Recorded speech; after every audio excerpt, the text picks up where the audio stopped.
signifie traduction écuménique de la Bible.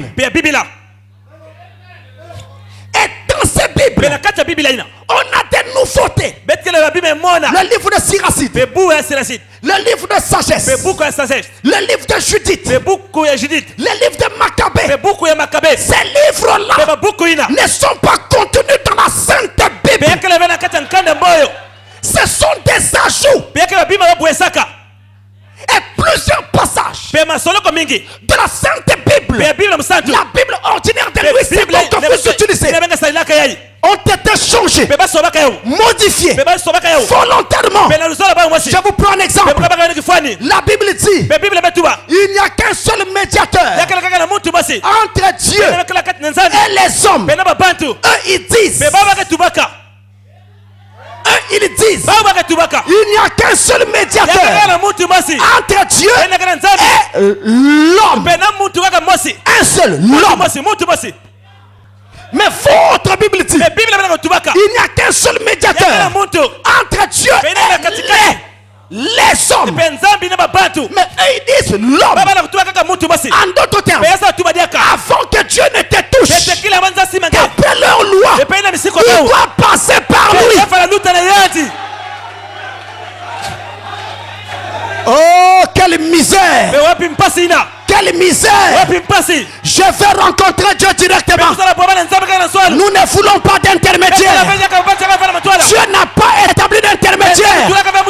Il n'y a pas de Vierge Marie pour faire l'intermédiaire. Il n'y a pas de pape pour faire l'intermédiaire. Je parle à Dieu comme un fils parle à son père.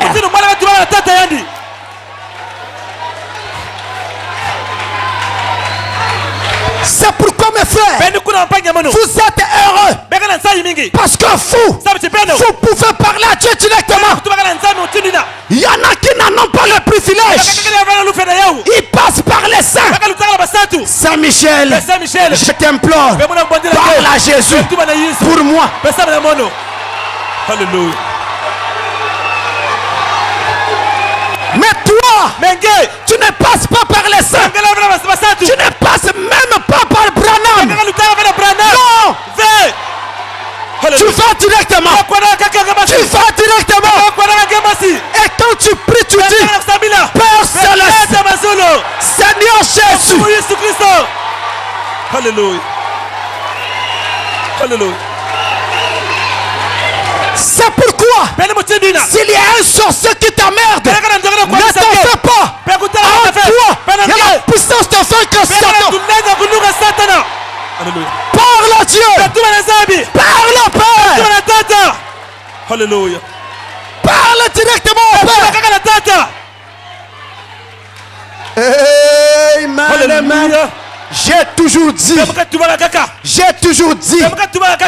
redis encore, si je meurs aujourd'hui ou demain, ça ne sera jamais parce qu'un sorcier l'aura décidé, mais ça sera parce que Dieu l'aura voulu. Aucun sorcier, aucun magicien n'a de l'autorité sur toi.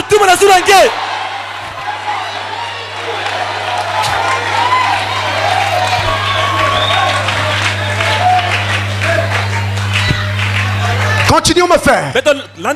Continuons, nous voulons trouver qui est cet homme. Il faut qu'il soit démasqué. Cet homme artificieux, rusé, malin, il faut qu'il soit démasqué. Verset 4. L'adversaire qui s'élève au-dessus de tout ce qu'on appelle Dieu ou de ce qu'on adore jusqu'à s'asseoir dans le temple de Dieu, se proclamant lui-même Dieu. Ne vous souvenez-vous pas que je vous disais ces choses lorsque j'étais encore chez vous, et maintenant vous savez ce qui le retient afin qu'il ne paraisse qu'en son temps. Oui. Qu'est-ce qui le retient? C'est la présence du Saint-Esprit sur la terre. L'épouse de Christ est encore sur la terre. Le Saint-Esprit qui est dans l'épouse l'empêche de paraître totalement. Mais quand l'épouse aura quitté la terre, plus rien ne le retiendra. Alors ça sera en pleine la grande tribulation. Verset 7. Car le mystère de l'iniquité agit déjà. Amen. Il faut seulement que celui qui le retient encore ait disparu. Je m'arrête là un instant. Nous voulons démasquer cet homme. La Bible dit Jésus était le mystère de la piété. Sans contredit, le mystère de la piété est grand. Car Dieu a été manifesté en chair. C'était Jésus, le mystère de la piété. Mais cet homme qui vient, il est le contraire du mystère de la piété. Lui, il est le mystère de l'iniquité, le mystère de la souillure. Alléluia. En d'autres termes, il sera l'incarnation du péché, tout comme Jésus était l'incarnation de la vie. Et tout comme Jésus était le Fils unique du Père, cet homme, il est clairement dit qu'il est le Fils de la perdition. Vous comprenez quelque chose? Le fils du diable en personne. Et tout comme Jésus, quand il était sur la terre, c'est le Père qui l'envoya. Mais qu'est-ce qui se passa-t-il? Quand le Père l'envoya, il fit kénos. Il se déversa totalement en lui. Cet homme-là, quand il viendra, Satan aussi fera kénos. Il se déversera totalement en lui. Alléluia. D'un côté, on a Jésus. Dieu fait chair. La divinité fait chair corporellement. De l'autre côté, on aura Satan fait chair. C'est ça le mystère, mes frères. Et la Bible dit ce mystère agit déjà. Il est déjà en train d'agir. Les gens ne s'en rendent pas compte. Mais gloire soit rendue à Dieu. Il nous a fait échapper à cela. Oh, béni sois-tu, Seigneur. Si Malachie 4 n'était pas venu, nous serions liés là-bas maintenant. Car le mystère de l'iniquité agit déjà. Agit déjà. Ah, il est déjà là. Il n'est pas encore pleinement manifesté dans tout ce qu'il doit être. Parce que le Saint-Esprit est encore sur la terre, dans les élus de Dieu. Mais quand les élus de Dieu auront quitté, plus rien ne le retiendra. Mais notez qu'il est déjà là. C'est pas moi qui le dis, c'est la parole. Il est déjà là. Nous continuons. Le mystère de l'iniquité agit déjà. Il faut seulement que celui qui le retient, celui qui le retient encore est disparu. Et alors paraîtra l'impie, que le Seigneur Jésus détruira par le souffle de sa bouche et qu'il anéantira par l'éclat de son avènement.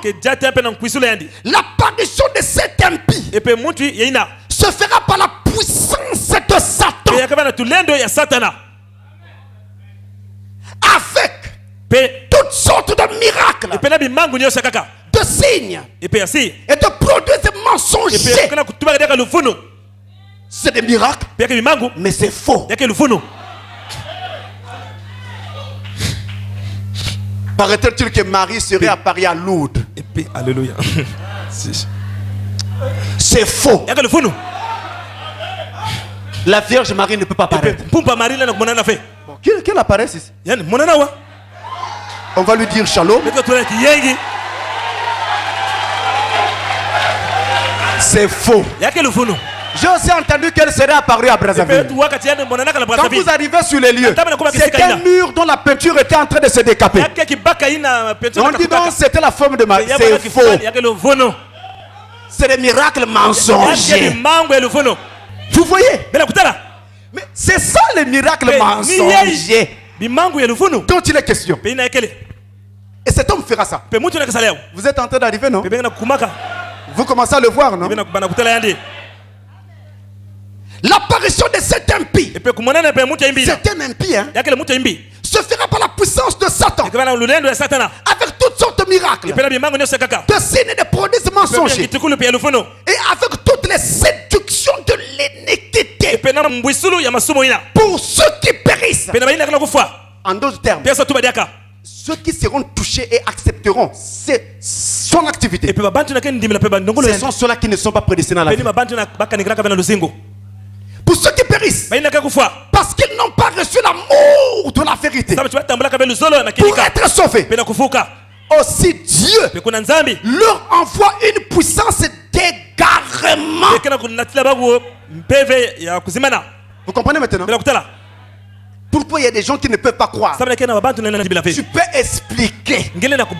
Tu prends le premier saut, tu expliques. Tu rentres au deuxième, troisième, jusqu'au septième. Il regarde, il ne croit pas. Il est déjà égaré. Et vous allez voir, il est déjà marqué par la bête. Il a reçu déjà la marque de la bête. Il ne croit pas. Comment vous pouvez comprendre un intellectuel qui peut lire la même Bible que vous? Vous lui montrez les choses noir sur blanc, mais il ne croit pas. Écoutez-moi bien. Nous n'allons pas dans les églises pour dire voici mon église. Mais ça c'est notre église. Mais ça c'est notre église. On n'a pas des histoires de Dibundu Abet ici.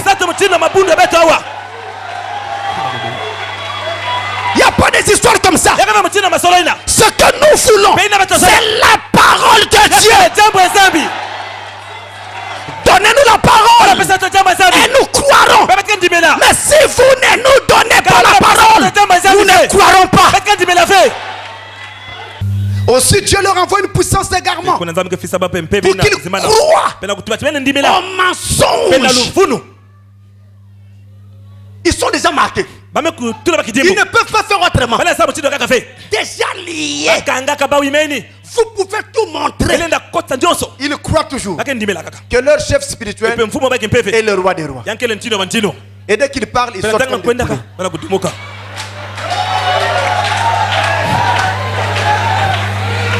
Mais la Bible est claire. Il n'y a qu'un seul qui est le roi des rois. Et vous nous dites qu'il habite dans un village quelque part sur le chemin de fer.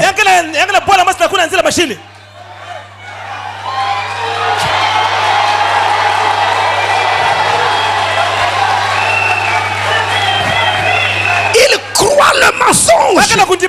C'est ce que dit l'Écriture. Alléluia. Je vous ai dit que je ne suis contre aucune église, contre personne, contre aucun régime politique. Mais mon problème c'est d'enseigner la vérité.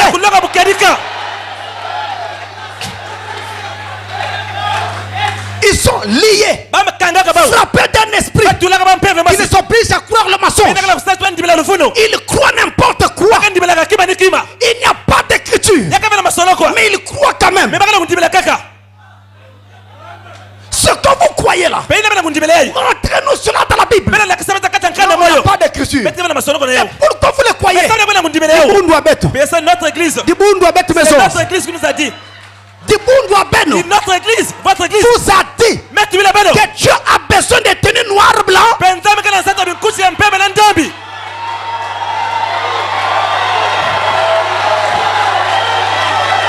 Voici la Bible. Voici la Bible. Je lance un défi au pasteur. Montrez-moi la tenue que doivent porter les chrétiens de la Bible. Noir blanc, rouge blanc, jaune blanc, des tenues remplies de couleurs. C'est comme des écoles privées.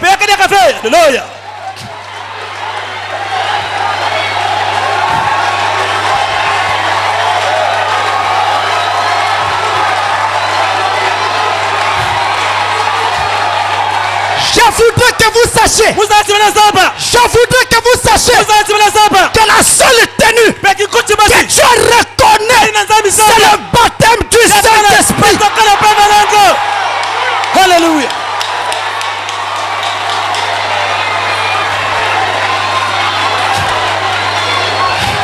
Alléluia, alléluia, alléluia, alléluia. Est-ce que quelqu'un dit amen? Alléluia.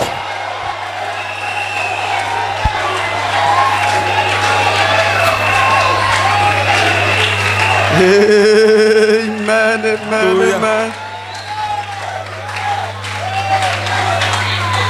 Aussi Dieu leur envoie une puissance d'égarement pour qu'ils croient au mensonge, afin que tous ceux qui n'ont pas cru à la vérité mais qui ont pris plaisir à l'injustice soient condamnés. Pour nous, frères bien-aimés du Seigneur, nous devons à votre sujet rendre continuellement grâce à Dieu, parce que Dieu vous a choisi dès le commencement pour le salut, par la sanctification de l'esprit, par la foi en la vérité. C'est à quoi il vous a appelé par notre évangile, pour que vous possédiez la gloire de notre Seigneur Jésus-Christ. Amen. Amen. Qui est donc cet homme qui s'assoit dans le temple de Dieu, se proclamant lui-même Dieu? Qui est-il?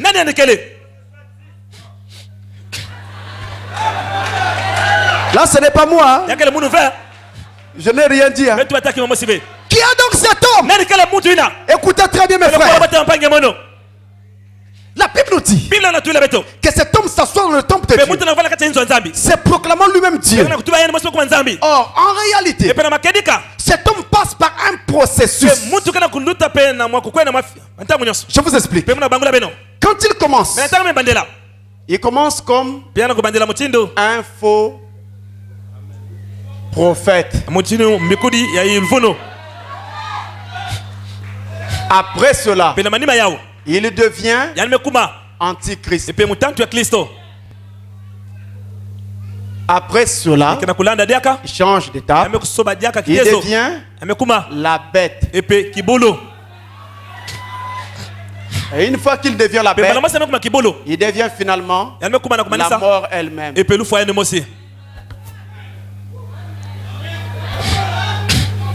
Au commencement des âges, il était un faux prophète. Et cela a commencé autour de 325. On peut me dire un peu avant. Voyez-vous, et le premier pape, c'était lui le faux prophète.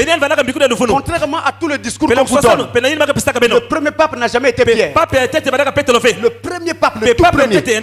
Ça, je vous donne l'histoire vraie. L'histoire vraie, rendue vraie par la prophétie de ce temps de la fin. Le premier pape s'appelait Boniface III. Boniface III. Voilà le premier pape. Et c'est là que le faux prophète est né. Pourquoi il était appelé faux prophète? À cause des faux enseignements. Justement, à partir du concile de Nicée, c'est là que les faux enseignements ont commencé.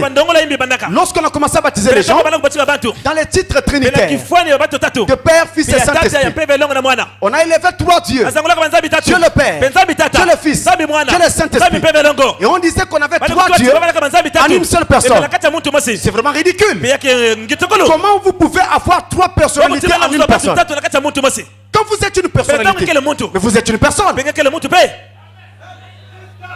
C'est là que les faux enseignements sont nés. Partant de là, il y a eu beaucoup de choses. Par exemple, l'eau bénite. L'eau bénite est née en l'an 850. Les premiers apôtres ne connaissaient pas cette eau bénite. Elle est démoniaque. Après ça, il y a eu le sel béni, où on vous fait manger du sel. Vous mangez, vous attrapez la tension artérielle. Ça, c'est un crime. Je crois que l'ONU doit regarder ce problème. Et ils ont continué dans leur regardement, arguant toujours mensonge après mensonge. Mensonge après mensonge. Et quand ils ont établi ça, eh bien ils ont fait de cet homme le pape. Ils ont fait de lui le vicaire du Fils de Dieu. Le vicaire. Je ne fabrique rien. Du Fils de Dieu. C'est-à-dire le remplaçant du Fils de Dieu. Rappelez-vous en latin. Vicarius. Fili. Dei. Voyez-vous? Et quand vous calculez, ça vous donne vos 666. Vous voulez qu'on calcule? Bon, si vous voulez, Vicarius, Fili Dei, en romain, c'est Vicarisve. Le U devient V. Fili Dei. Là, c'est en latin. Là, c'est en romain. Vous savez qu'en romain, il y a une correspondance entre les lettres et les chiffres. Le V, en romain, c'est 5. Le I, c'est 1. Le C, c'est 100. Le A n'est rien. Donc c'est 0. Le R n'est rien. C'est 0. Le I, c'est 1. Le V, c'est 5. Le S n'est rien. C'est 0. Le F n'est rien. C'est 0. Le I, 1. Le L, en romain, c'est 50. Et on a 2 I ici. Ça fait 1 plus 1. Ensuite le D, en romain, c'est 500. Le E n'est rien. Et le I, c'est 1. Alors voilà ce que vous avez. On va faire l'arithmétique rapidement. Comme à l'école primaire. 5 et 1. 6 et 100. 106 et 1. 107 et 5. 112. 112 et 1. 113. 113 et 50. 163 et 1.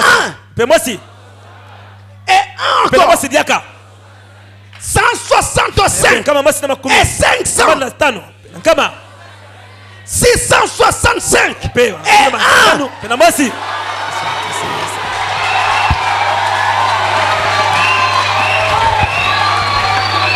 Voilà l'homme du péché. C'est lui, mes frères.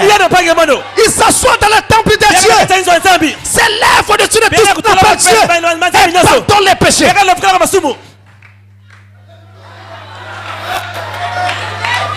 C'est le geste qu'il faut, non? Mon fils.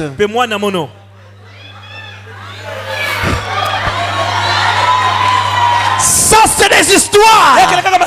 C'est de la comédie. C'est de la supercherie.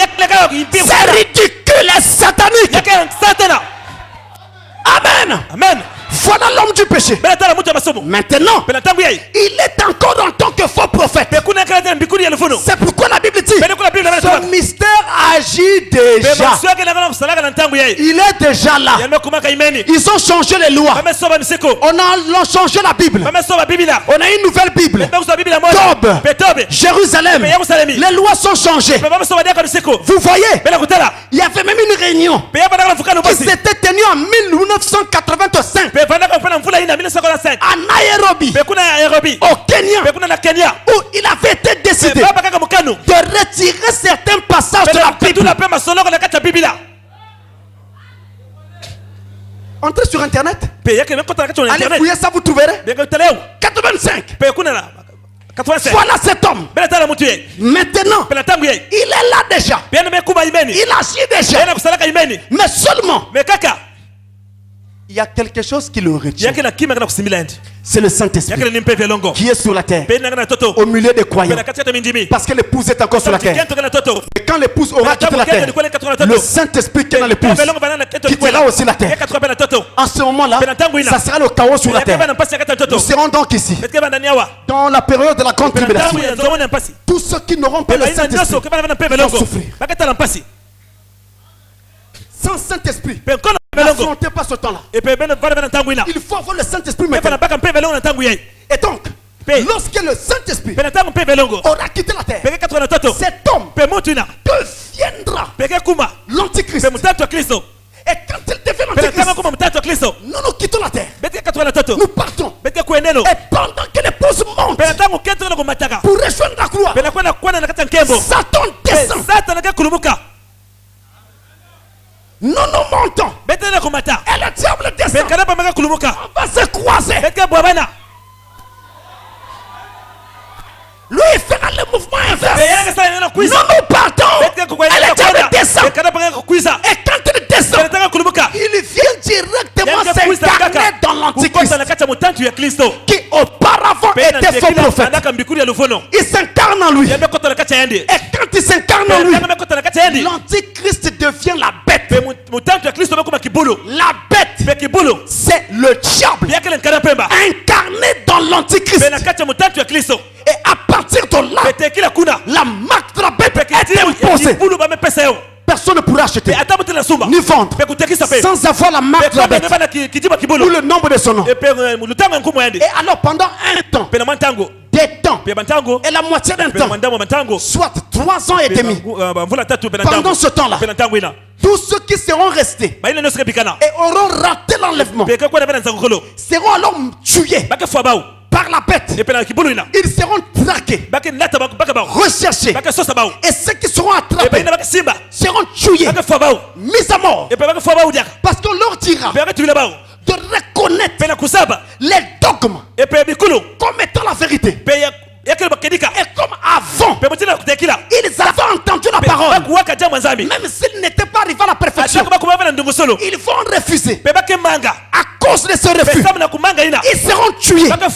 C'est la vierge folle. Mais la vierge sage, l'épouse, ne sera pas là. Elle aura quitté la terre avant ce temps-là. Voilà ce qui va se passer. Cet homme annoncé dans Daniel 11, c'est l'Antichrist. C'est la première application spirituelle. C'est une application spirituelle, mais la première. Parce qu'il y a une seconde application. Il y a une seconde application. La première parle donc de l'Antichrist. Mais il y a une seconde. Avant de terminer avec l'Antichrist, écoutez bien. Apocalypse 13, verset 1, et puis verset 5 à 8. Apocalypse 13. Nous prenons le verset 1 d'abord. Et nous descendons ensuite en prenant le verset 5 jusqu'à 8. Écoutez ceci attentivement. Et que cela vous serve pour vous-même et même pour vos parents qui n'ont pas encore cru ce message. Et pour tous ceux qui suivent ceci, que cela vous serve. Écoutez bien. Apocalypse 13. Puis j'ai vu monter de la mer une bête qui avait 10 cornes et 7 têtes. Et sur ses cornes 10 diadèmes. Et sur ses têtes des noms blasphématoires. Des noms de blasphème. Écoutez bien. Verset 5 à présent. Et il lui fit donner une bouche qui proférait des paroles arrogantes. La même description que tout ce que Daniel a dit sur cet homme qui vient. Des paroles arrogantes et des blasphèmes. Et il lui fit donner le pouvoir d'agir pendant 42 mois. 42 mois. Quand vous prenez des mois de 30 jours, selon le calendrier prophétique, ça vous fait exactement 3 ans et demi. Et elle ouvrit sa bouche pour proférer des blasphèmes contre Dieu, pour blasphémer son nom et son tabernacle et ceux qui habitent dans le ciel. Et il lui fit donner de faire la guerre aux saints et de les vaincre. C'est ce que je viens d'expliquer. Et de les vaincre. Et lui fit donner autorité sur toutes les tribus, sur tout peuple, toute langue et toute nation pendant la grande tribulation. Verset 8. Et tous les habitants de la terre l'adoreront, ceux dont le nom n'a pas été écrit dès la fondation du monde dans le livre de vie de l'agneau qui a été immolé. Est-ce que vous entendez ça? Toute personne qui adorera la bête, le faux prophète, l'antichrist ou la bête, peu importe le stade cette personne n'est pas prédestinée. Cette personne n'est pas un élu. C'est pourquoi je ne crois pas que vous puissiez être un élu et rester dans cette vieille mère prostituée. Si vous entendez la vérité, vous serez obligé de sortir de là. Parce que la sémence de Dieu en vous ne vous laisse pas tranquille. Même pendant que vous êtes là, vous sentez que ce qui se dit, ce qui se prêche et ce qui se fait n'est pas la vérité. Et ça, c'est pareil dans toutes les dénominations. Les enfants de Dieu qui sont là-bas sont au-dedans. Quelque chose ne va pas. C'est bien, mais c'est bien, mais ça veut dire que là n'est pas votre place. Sortez de là. Acceptez ce message du temps de la fin. Tous ceux qui n'ont pas été prédestinés l'adoreront. Vous voyez le paradoxe? Nous venons de loin. Dieu nous a tirés. Aujourd'hui, toutes les églises sont rentrées dans l'écuménisme. Si Dieu ne nous avait pas tirés, à l'heure où nous parlons, nous serons dans l'écuménisme. Vous voyez l'amour de Dieu, frère. Il nous a donné ce message. Il nous a aidé à le croire, à le voir, à le recevoir. Ça, c'est un amour immense. Et les autres sont condamnés. Il y en a qui ont même déjà reçu la marque de la bête. Ceux-là ne pourront plus jamais sortir. Vous pouvez parler, prêcher, enseigner. Ils ne voient plus. Leurs yeux sont crevés. Ils ne voient plus. Leurs yeux spirituels ne voient plus. Vous voyez? C'est ça le problème. C'est cela le problème. C'est là où nous en sommes. Mais Dieu nous a fait grâce. Nous ne sommes pas orgueilleux. La vérité paraît toujours comme de l'orgueil. Mais c'est la vérité. La seconde application spirituelle. Alors nous relisons Daniel 11. Mais là nous partons du verset 40. Partons du verset 40 et nous descendons jusqu'à 45. Au temps de la fin. Au temps de la fin. Le roi du Midi se heurtera contre lui.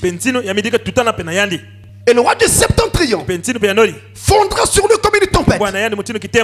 Avec des chars, c'est des cavaliers.